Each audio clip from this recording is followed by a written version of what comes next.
You all already know exactly why we are gathered here, and if you are even slightly prepared to step into the storm about to swallow fashion and pop culture for both the better and for the much, much worse, well, brace yourself and say it with me. Now, when it comes to the 2026 Met Gala, and now, when it comes to Anna Wintour, the carpet is already cracking before a single heel has even touched it. And if you are ready to dive into what is bound to redefine fashion, celebrity power, and cultural spectacle in 2026 with Beyoncé taking on the co-chair throne, Jeff Bezos buying his way into the throne room, Trisha Paytas threatening to crash the kingdom, and well, this entire institution being shaken to its very foundation? Well, before we go any deeper, please go ahead and smash that like button, subscribe, hype up the video, and really leave that like. Leave that like. It helps us out enormously and ensures that despite the corporate gatekeepers and influencer apologists getting more rattled than ever, your billionaire-funded prom of pretend artistry is wobbling. And with your support, they cannot bury the inevitable. And with all of that out of the way, what I have been observing, and I am confident the rest of the world has been observing too, anyone plugged into fashion or pop culture at this moment. It is just the unavoidable reality that with this Met Gala, the theme rollout, the leaked invite list, the corporate takeover bidding war, the influencer infiltration plot, and you know what, every other carnival sideshow bolted onto the announcement of this year's spectacle. Well, the more dispatches I read about this gala, something extremely loud is screaming back, which is just that with the entire fashion ecosystem in general. Right now, the entire conversation orbiting the Met Gala and orbiting Anna Wintour herself, every single thread woven into the direction and energy that the institution is broadcasting, well, it is showing. From the front office to the fans staring up at it, nothing is signaling actual excitement or creative anticipation about the carpet, what the looks will deliver, or any of the conversations the world's biggest fashion night used to so naturally generate. And instead, for these starved scroll-addicted spectators, what they are doing, well, it is honestly bordering on tragic. If you could not catch it from Trisha Paytas and her latest podcast Bombshell, which by the way she has been hammering nonstop, hinting that someone, somewhere, decided to whisper her name into the gilded ear of the Met Committee, well, surging up the conversation around her possible appearance from a soft tease into full-blown obsession in less than a week. The chatter has more than doubled overnight. For an internet personality who has historically lived on the chaotic outer rim of celebrity to suddenly devour this much oxygen tied to the most exclusive room in fashion, yeah, the cultural appetite for circus over couture is feeding itself in real time. And honestly, when you look at the staggering volume of speculation, the avalanche of reposts, the army of bots and bot-adjacent accounts now treating her potential ticket like the Super Bowl coin toss, you cannot even tell where the genuine fan ends and the algorithm begins because they have basically merged into the same blurry mass. But with these whispers stacking, it confirms the gravitational pull of the gala has tilted away from artistic pilgrimage and toward whatever creates the loudest scroll-worthy moment. What is bitterly funny is that these gatekeepers are so visibly desperate to milk one more news cycle out of an event that used to invent the news cycle on its own, that they are too busy waving carrot tickets in front of viral personalities just to keep the spotlight from drifting elsewhere, turning the entire gala into one glorified clickbait moment. And just with the broader fashion conversation still so frozen and hyper-fixated on Trisha and her dangling almost invite, when you stare at this directly it just forces you to think and well, let me just say the obvious. I know, for the corporate boosters out there, you are trying to act like you are not in panic mode. But when we examine the energy the institution gives off heading into this gala, I mean, Trisha Paytas was literally trending higher than a confirmed co-chair the moment she dropped that podcast tease. That is unhinged. From the influencer side to the leadership, the iconic untouchable lifelong Vogue queen Anna Wintour herself, let me walk through what she has been doing because she is holding a substantial slice of blame here. When the Trisha and Bezos and Beyoncé conversations rise, I do not want to hear the framing that we are the ones inflating the noise because let us just turn the flashlight on Anna. And I promised I would not crash out, but here we are. Let me just lay it out plainly for the people pretending not to see it. From letting the gala's branding slowly mutate, this entire pivot of fashion is art, plastered across every mood board in Manhattan, which alludes to a debate the institution itself helped weaponize, is a clear signal back to the years when every theme used to be a discovery and not a defensive statement. And remember, this is not a fan. This is not a curator at the museum. This is the direct creative material the team embedded within the rollout to hype up the gala. This is the statement she wants every guest to walk in with. She wants people to feel the pressure to perform art instead of simply wear couture, and she wants that pressure center stage. And honestly, the more you look at the messaging from the gala in this era, when you see her showing off this image of fashion under a microscope, which we know the institution has been quietly redefining for years. That started in the post-2024 cycle when instead of leaning into a single elegant theme, they spent all their political capital orchestrating this philosophical stand around whether fashion is art. But the whole reason the institution is reframing this is two reasons. The gala has been bleeding cultural authority, and the ticket has been bleeding mystery every time another influencer slips into the room. So that is the whole point of saying fashion is now art, that the gala is still authentic, and has not been hollowed out from within. And there is the obvious. They are repackaging the same old theatrics because that worked so well last time. But this microscope imagery is not just a callback to those things, it is also a callback to 2017 through 2019, the camp era and the heavenly bodies era, where the institution is doubling down on the message it tried to plant back then. We are the only museum that decides what counts as cultural significance right now. Which alludes to the museum's monopoly, the lever that has powered the gala's mythology ever since the Met partnered with Vogue in the modern era. If this is the mood board for the institution to build this gala, we should expect the rollout to be tripling down on philosophical posture. Which makes this thing all the more insufferable when you see leadership recycling angles not just from the post-pandemic galas, but reaching back to stuff that happened before the institution lost its grip around 2024. The leadership is really rolling back a full decade, which is very jarring. But despite the icy reception of last year's gala and the way everything dribbled out for Anna to take a quiet stretch before stepping back into the spotlight to announce this year's lineup, the institution is still locked into this fashion is art branding. While the team thinks this is a clever pivot that will rescue the rollout, the gala, and the institution's reputation, they think this will bend public perception back toward reverence. When you stack the energy of the institution and see Anna trying to signal she is not rattled, after putting their patron saint through the hardest 2-year stretch the gala has witnessed in modern memory.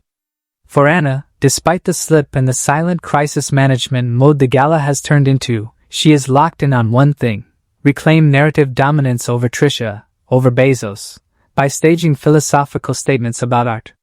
Anna is trying to tiptoe, but also aggressively reclaim the floor, which is now in our faces. This is the reality we are presented. What this means is that the 2026 Met Gala is not going to be any regular Met Gala, but the comeback gala. It is the follow-up response to the cracks forming in the institution's armor across the last 2 cycles. It will feature Anna in the loudest, most theatrically defensive form to earn back what she lost, the biggest statement she has tried to make since the 2018 Heavenly Bodies Gala that briefly silenced every critic who claimed her era had peaked. Well, there is one massive issue that may collapse the rebrand for the last time ever.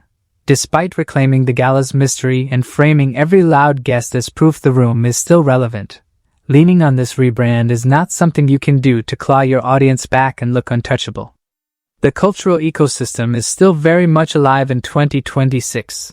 And despite Anna acting like she will have an effortless walk back to that top spot after weathering the worst publicity stretch the gala has seen in modern memory. Since then, the reigning queen of the gala has been scarily quiet in terms of vision. But she is working hard behind the scenes. With sponsors like Jeff Bezos and Lauren Sanchez on a co-funding tier, we may see Anna repositioning a sponsorship overhaul and reimagined power structure around the gala. Somehow a bigger restructuring than any we have seen. People around the institution have been faintly hinting in interviews this year that Anna was moving behind the scenes and getting up to something, from anonymous Vogue staff to longtime collaborators. And gossip aggregators and fashion thought leaders alike such as Diet Prada and Dumois say they have heard Anna has been working. With the way 2026 is moving, the spring previews have come and gone, and Anna is staging the gala on May 4th. That leaves us with one major question left out of this rollout to deliver its true cultural impact. Aside from faint rumblings, we do not know much about how Anna is moving right now. I just have to say it for all the loyalists, the branded influencers, the corporate sponsors, and every other party pretending nothing is shifting. The institution has been quietly bracing itself. The institution is finally taking a hard look in the mirror. And with the gala finally ready to release its biggest cultural moment of the year, I have a question. I am being deadly serious and honestly sincere to all of you corporate guardians. Well, hear me out. Why? Why?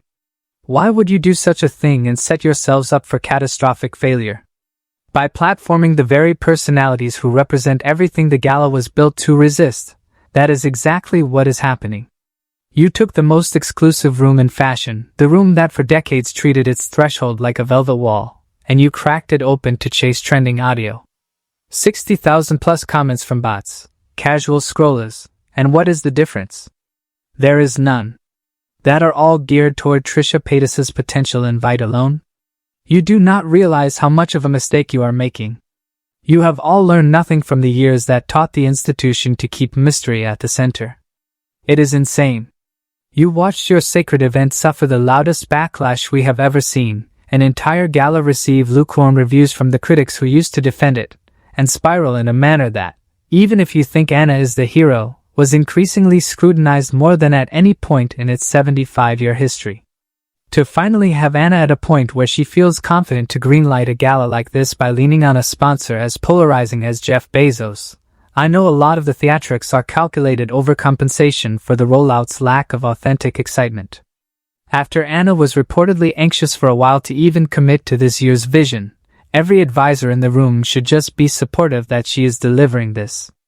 And the leadership should be doing the same. They should be tightening the inner circle. From the worst sponsor maneuvers to the boldest guest list shockers, I am going to slow down and say something you will not like. But I question collectively from Anna to the biggest defenders all of your strategic intelligence because you have not realized this. By having this theatrical rollout with all talk, no soul, no clarity, no creative restraint, and then platforming Trisha Paytas as the centerpiece of the buzz, while putting out all your sponsorship deals and ramping up these subliminal compromises showing us this will be the influencer and billionaire takeover gala. Have you learned a thing? Do you read the room or skip past it? Because you have given Trisha Paytas, who has proven herself to be the absolute master at one thing. Not just internet attention as a whole, but the art of surprise.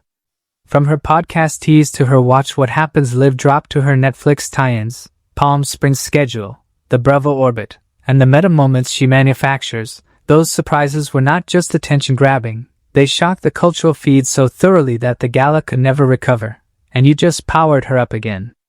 You gave her a chance to shock the world again and push her internet lead further and make that throne of viral chaos rise further and further. You handed the loudest microphone in your kingdom to the one person who builds her entire career on flipping that microphone back at the kingdom itself. That is not strategy. That is not curation. That is a self-inflicted wound dressed up in the prettiest packaging you could find. And the worst part is, the institution still thinks it is the one in control of the conversation, when in reality, every single tease, every podcast clip, every speculative tweet has been quietly rerouting the narrative in directions Anna and her team have no real grip on. It is like you have learned nothing, and I guess you have not, because seriously, the only person to blame for the issues you created and the way you made the Met rollout exponentially harder, there is one person to blame: Anna, the executives at Condé Nast, and the sponsors for courting chaos again. By putting this information out and dangling the invite, you have set Anna and the institution up in the perfect trap.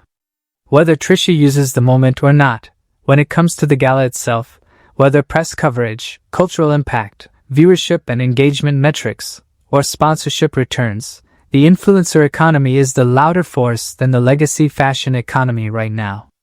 While legacy fashion houses have more institutional credibility, the influencer ecosystem matters way more to the modern attention market than the heritage fashion world ever will at this exact moment.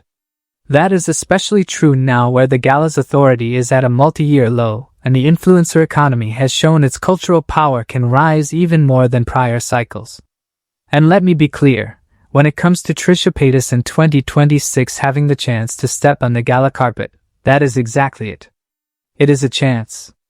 I am using the breadcrumbs Trisha and her circle have left us to speculate, but we do not know how Trisha will move, and that is what makes this scarier. Whether you are a fan or hater, knowing that from here on out Trisha could pull up at any moment. She could land on the carpet completely out of nowhere. And it will short-circuit the entire night. One unscripted entrance, one unexpected angle, one surprise plus one, and suddenly every pre-planned magazine cover, every choreographed brand placement, every carefully arranged photo op gets steamrolled in real time. That is the unique terror of inviting chaos into a room that was specifically engineered to keep chaos out. And once that door has been opened, even slightly, the institution loses the one thing it spent decades curating with surgical precision, which is the illusion that everything inside the gala is happening exactly the way it was always supposed to. For Anna, you have to wonder why she has put herself back in a situation eerily reminiscent of the past two galas. With this loud fashion is art rollout giving us months to prepare for the corporate meltdown extravaganza, Trisha has all the leverage to suck the air out of the room anytime she wants. Anna is not fazed one bit by whatever Trisha is teasing and is not changing her plans at all. Trisha could pull up in the most unhinged outfit of her career and Anna would just stay glued to her front row seat and direct traffic. That is the kind of operator Anna Wintour is. There is clearly a time for her to lock in. But regardless of Anna's plans, Trisha is bound to make her presence felt this year in some capacity, sooner than ever. You have to think in context. With Anna about to cement her legacy in modern fashion, a gala built and framed around defending the relevance of every cultural decision during her tenure is something that will always stick in her resume. We are already seeing the problem. When it comes to bandwagon culture watchers who have the shortest attention span possible, it feels like people have forgotten everything and put every misstep aside and they are back on the bandwagon. The one thing the institution knows it got wrong is that line it kept selling fans about how it treats its audience. The critics may have been right. They really may not retain anything. Some of these people have forgotten who the real architect of fashion narrative is. Because of the state of fashion media, with no fault on Anna's end alone, the institution has a chance to make an easier comeback than in previous eras because nobody remembers half of what pushed the gala into such a low place. The best part is Anna knows this and can use it to her favor. This is the difference between Anna and almost every other fashion editor. Anna just finds ways to be untouchable. She does not make excuses, she does not complain, she just breaks through the noise. Anna is now sitting on her throne after one of the most dominant runs in fashion publishing history. When Trisha tries to make her night more chaotic, all Anna has to do is greenlight anything. Anna has the power almost nobody else can harness. She can pull focus over Trisha and Bezos, making all that influencer noise melt and nobody care about the chaos. The question is whether she still wants to use that power the way she once did, or whether she has quietly accepted that the cultural battlefield has shifted into terrain that her old playbook was never designed to fight on. Because if she chooses to fight, the night becomes a coronation. And if she chooses to coast, the night becomes a slow, public unraveling that nobody at Vogue will be able to spin into a comeback story by morning. Either way, every move she makes from this point forward is going to be dissected, replayed, and mythologized for years. Because once a legacy this large starts to wobble in public, the camera never really looks away from it again. And that is the cold reality every single observer needs to fully absorb before the heavy doors of the Met finally swing wide open this year. While I do think Anna will engineer a comeback narrative in 2026, this is something we need to consider in this whole institution versus influencer dynamic. With the obsession the culture is showing for Trisha, her existence is integral to this gala's narrative no matter what light Anna frames her in. Anna knows she can stay seated and not directly counter Trisha's every move. But I say all of that to make the point. If you are a fan of the institution, get ready because you are not going to like this. It is the plain fact that this gala is going to be messy, and no matter what route Anna goes in, the night is going to be a massive collision. Anna is going to either go in two directions here. although all the branding and messaging is showing we are going to see one, or maybe both. Which either way means it is super doomed. Anna is either going to make this the philosophical reset gala. She will reframe everything, talking more pretentiously than ever. Trisha, Bezos, the Kardashians, Doja Cat will all get whispered about.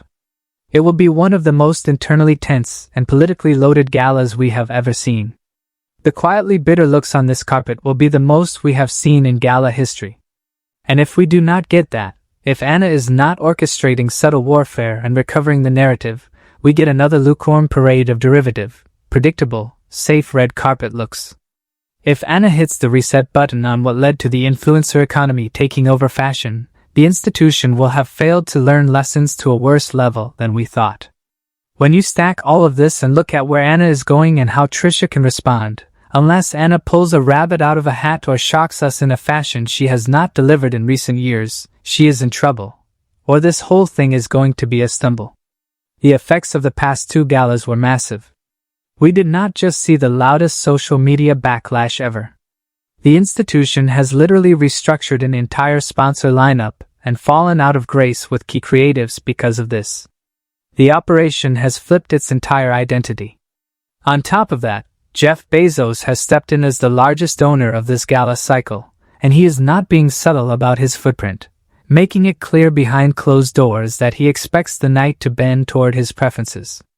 He is reportedly weighing in on seating, on guest lists, on which sponsors get visibility at the after-party, on signage placement, and on small details that historically would have been completely off-limits to a single donor.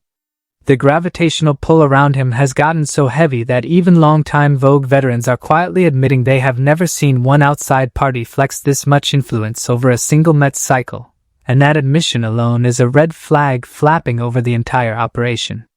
The guest list is raising eyebrows with names like the Kardashians appearing alongside heritage faces and an internet personality like Trisha Paytas, which has people questioning what direction the institution is steering toward. The cocktail of attendees feels unpredictable in a way that could either land as iconic or completely unravel into chaos.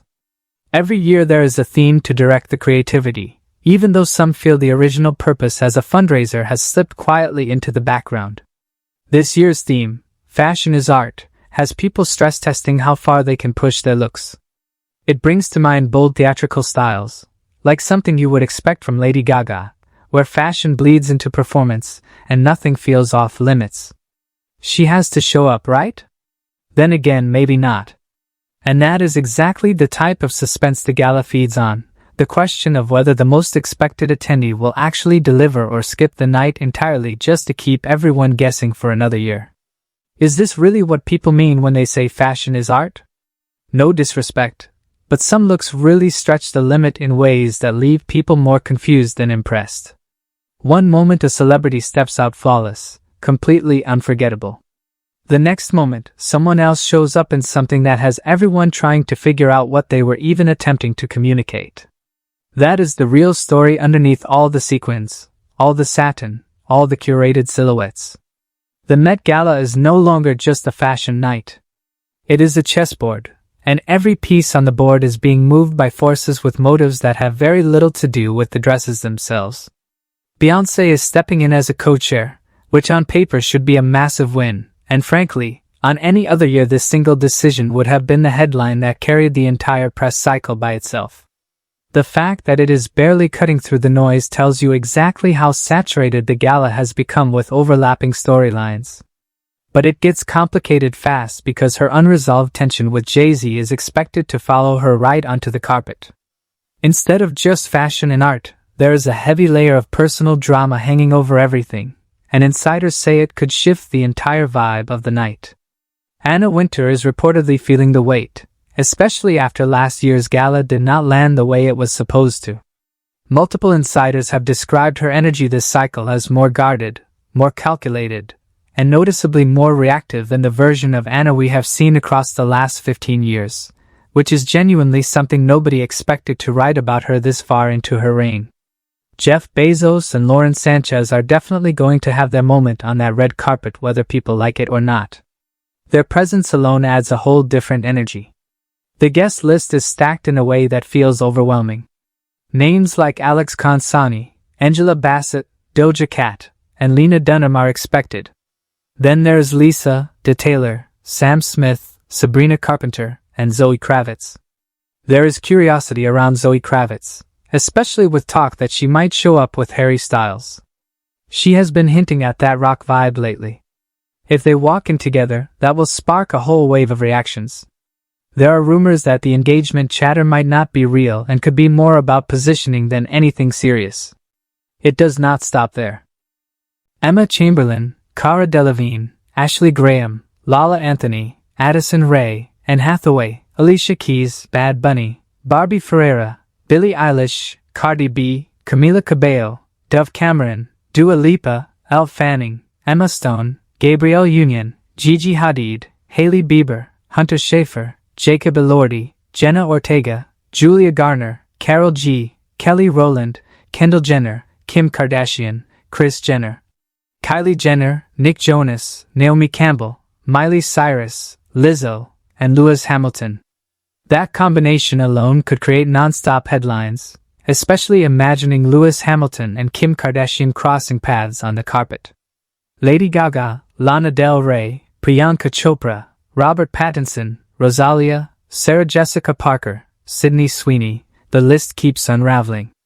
Lana Del Rey being there is a massive moment for fans who know she always brings a specific moody aesthetic that either lands or has everyone debating it for days.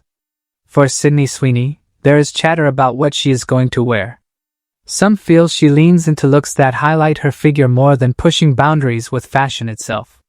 You also have Timothée Chalamet, Tate McRae, and Zendaya expected, which raises the stakes higher because those are the names people watch closely for standout fashion moments. And there is one name not officially confirmed but feels almost certain: Trisha Paytas. She has been hinting heavily. A Met Gala ticket is not something you casually grab. It usually involves a major brand or sponsor backing your spot, which suggests someone saw real value in having her there. Her presence would stand out in a way that could shift the conversation because the Met Gala is not just about who attends. It is about who people keep talking about after. It is hard not to wonder if BTS might make an appearance because their presence would shift the energy of the night. Even a quiet walk-up from any single member would instantly hijack every screen, every feed, every front-page recap, and that is the kind of cultural lightning the gala used to manufacture without breaking a sweat. The fact that we are even speculating about it shows how desperate the audience is for a moment that punches through all of the corporate noise. Then there's Taylor Swift, currently in New York City, which gets people speculating. If she shows up, that would become one of the biggest moments of the entire event. Nothing is officially confirmed, but her connections to Lena Dunham and Sabrina Carpenter, on the host committee this year, make it feel more possible than a random guess. There are conversations about Lena Dunham herself, with people split on her being included in something like this. The discourse around her has been complicated for years, and her involvement at this level is bound to reignite older debates that the institution has historically tried to sidestep. Attention has shifted toward Blue Ivy, with rumors she could attend. Given her age, it would be a very high-profile setting for someone so young. After going through who might attend, there is another side just as interesting: who will never be invited back. Names have reportedly been frozen out, and Rachel Zoe is often brought up, especially after comments where she compared her own influence to Anna Wintour, which did not sit well. Once you go directly at someone with that level of control over the Met Gala, the invite quietly disappears. Then you have Donald Trump on the list. A lot of people feel political figures showing up does not match the vibe. Amy Schumer being in this conversation caught people off guard, but when you look at her Howard Stern interview, it makes sense. She did not hold back, saying people were performing conversations and calling the whole thing fake. That blunt honesty is not what the Met Gala is built for. Tim Gunn is another name, and his absence is one of those quiet exiles that fashion insiders bring up whenever the topic of who is unwelcome comes up. Back in 2016, he shared a story about seeing Anna Wintour carried downstairs by bodyguards during a chaotic fashion show moment. According to him, that story did not go over well and created a lasting fallout. Then there's Gwyneth Paltrow, who made headlines after speaking honestly about her experience. In a 2013 interview, she said it was not what she expected, less glamorous than people imagine. Once inside, the reality does not match the image. It feels packed, overheated, and chaotic, with everyone moving at once in outfits not designed for comfort. People always assume the inside of the gala matches the magazine spreads, but the truth is far less polished. Hallways jam up, the air thickens, and the same celebrities you see posing perfectly outside are quietly trying to find a seat where their gown will not collapse on itself. That gap between what the cameras capture and what attendees actually experience is one of the most underrated parts of the entire event, and it has slowly become its own subplot every single year. Zayn Malik has faced serious public controversy that shaped how people view his place at events like this. Lily Reinhart attended in 2022, but later criticized Kim Kardashian's rapid weight loss connected to fitting the Marilyn Monroe dress. Comments like that ripple through an industry where relationships and public image matter, where one careless quote can quietly close doors that took decades to pry open in the first place. Nicki Minaj's situation has been widely discussed, with reports her invitations have slowed significantly, and the speculation around why has only grown louder with every passing cycle. Meghan Markle is another name, with speculation about her relationship to high-profile social circles, and the conversation around her continues to fascinate observers who track every micro-shift in elite social access. On behind-the-scenes operations, all these celebrities end up staying in the same hotel, and it turns into a full takeover. The whole block effectively becomes a private compound, with traffic patterns rerouted, sidewalks narrowed, paparazzi penned into specific zones, and a quiet army of assistants and runners shuttling garment bags between floors at a pace that would humble a Wall Street trading floor. Every floor is packed with staff, glam teams, stylists, tailors all working non-stop. The whole place shifts into a high-pressure zone where everything has to be perfect. It is the Mark Hotel, and it feels more like a command center than a luxury stay. This is where the Doja Cat fiasco went down. Last-minute drama, security scrambling, the internet losing its mind, and a level of secrecy that almost feels military-grade once you actually look at how the building locks itself down for the entire week. The whole place transforms from a quiet upscale hideaway into the most surveilled corner of Manhattan, and you can feel that energy radiating from the front entrance the second the first black SUV pulls up. Honestly, when you walk past it during Gala Week, you would think a head of state was checking in, not a pop star. And that detail alone tells you everything about how the institution has reshaped itself. Upstairs, ultra-private luxury. About 150 rooms, marble bathrooms, some of the largest suites in New York.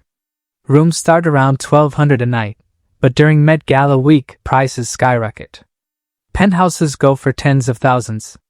Quiet luxury upstairs. Total circus outside. There are moments that stick for the wrong reasons. It reminds me of Doja Cat when she got intense about people trying to see her outfit before the reveal. There is an obsession with keeping every look hidden until it hits the carpet, and sometimes it creates more tension than excitement. The hotel takes privacy to another level. Security guards inside each elevator control everything manually. Each celebrity is assigned a number, and staff communicate using numbers instead of names. So instead of a name, it is number 6 is coming down, which sounds more like a coded operation than a hotel routine. There are lighter moments. Last year, Charlie XCX ended up behind the concierge desk after returning from the gala, picking up calls. One report stood out, describing Tyla coming back wearing only half of her sand dress. The other half was cut off and handed to someone who said it barely fit over their arm. That shows how extreme these designs are, where the outfit is not meant to last the whole night. People do not realize how serious things get with these outfits. They are insured for massive amounts. Getting to the Met Gala becomes a whole operation because celebrities cannot walk through crowds. With that many cameras, it would be way too risky. A major part of what shapes the night comes down to who is running things behind the scenes. The co-chairs are not random names. This year, that responsibility falls on Beyoncé, Nicole Kidman, Venus Williams, and Anna Wintour, a lineup that stands out. An all-women group leading the charge feels different. This marks Beyoncé's first Met Gala appearance in 10 years, since 2016. Expectations are sky-high. Nicole Kidman adds another layer after a public personal year. Whenever she appears lately, there is unpredictable energy around her, like she might do something unexpected. It makes you wonder how often these people are in contact behind the scenes, or if everything comes together last minute in controlled chaos. Will Beyoncé bring Jay-Z this year? She probably will, but the energy around them lately is hard to ignore. Ever since the lawsuit and Tina Knowles unfollowing him, people have been side-eyeing it and calling it a full hot mess express. There is a different conversation building around Beyoncé about her next move. She might be gearing up to release Act 3 of Cabo Carter, and fans are in detective mode. People are convinced she is dropping a rock-inspired album, pulling clues from everywhere. There is a theory the Met Gala could be the perfect stage to hint at or announce this project, since she has been unusually quiet. It has been 2 years since Cabo Carter dropped as Act 2 following Renaissance's Act 1. The timing lines up in a way that feels intentional. Like how Taylor Swift fans analyze every visual clue. Some say it could be another Lemonade-style situation where every symbol means something deeper. They point at things like 3 lemons and link it to the third track on Lemonade, saying it had a slight rock edge. There is talk Beyoncé might be hinting at working with Destiny's Child again. A reunion would get a lot of attention, especially with this 25th anniversary coming up. Everyone has an opinion about whether Jay-Z will show up or stay far from the spotlight. Some are convinced he will plant himself right next to her in a quiet show of unity, while others are equally convinced he will skip it entirely and let Beyoncé on the carpet alone. And honestly, both scenarios feel almost equally likely depending on which insider you trust on any given afternoon. On top of that, protesters are organizing against this spectacle. The same group behind the Jeff Bezos Venice wedding demonstration is planning a coordinated demonstration in New York City timed to the Met Gala. Their aim is to embarrass Jeff Bezos. The group, Everyone Hates Elon, has been effective at drawing media attention, and they have built a track record of disrupting the public image of figures who usually float untouched above ordinary scrutiny. They have studied the choreography of these moments carefully, and they know that the louder the gala becomes, the bigger the platform their counter-message lands on. That dynamic alone has rewritten how a lot of veteran security teams are approaching this year, with new sweeps, new perimeters, and new contingency plans that nobody is talking about publicly, but every operator on the ground is preparing for behind closed doors. There is a pre-party at Bezos' New York residence, which sets the tone before the main event begins. And the very fact that the warm-up to the Met Gala is now being hosted in a private billionaire's living room rather than a fashion house atelier or a designer's studio tells you exactly how the center of gravity has shifted. The only risk is showing up to the gala already drained. Earlier this month, posters appeared across New York calling for a boycott of what people are calling the Bezos Met Gala. Those messages pointed to working conditions in Amazon warehouses and government partnerships. What stands out is how figures like Bezos move through these situations without slowing down. Protests build, conversations get loud, but the event goes on, and the spotlight still lands exactly where it was going to. And now all that said, let me know. What are your thoughts on the current state of the Met Gala, Anna Wintour, where she is taking this institution in terms of platforming Trisha Paytas, leaning on Jeff Bezos, and entrusting Beyoncé with the entire night? I think it is a massive gamble. I cannot believe Anna is going to stand in this. What do you think Trisha will do? If you were Trisha Paytas, would you try to be loud and step on this gala to show you are the queen of viral chaos? In this year where Beyoncé walked back into the gala for the first time in a decade, and Bezos planted his flag on one of the most anticipated nights in fashion, how would you move as Trisha Paytas? Really, let me know your thoughts. If you made it this far, thank you for being locked in. You are amazing. Leave a like, subscribe, hype up the video, and really leave that like. If you want to see how the institution put out even more contradictory messaging and we found out something deeply problematic about the Bezos-funded gala, you are not going to want to miss the next breakdown. So check out the suggested video and stay locked in, because the carpet has not even rolled out, and the war for the soul of the Met Gala has already begun. And trust me, this is only the beginning of what may be the most defining cultural collision of 2026. A night where billion-dollar power, viral chaos, fashion legacy, and personal drama crash into the exact same moment, and nobody, not even Anna Wintour, gets to decide how that storm finally breaks.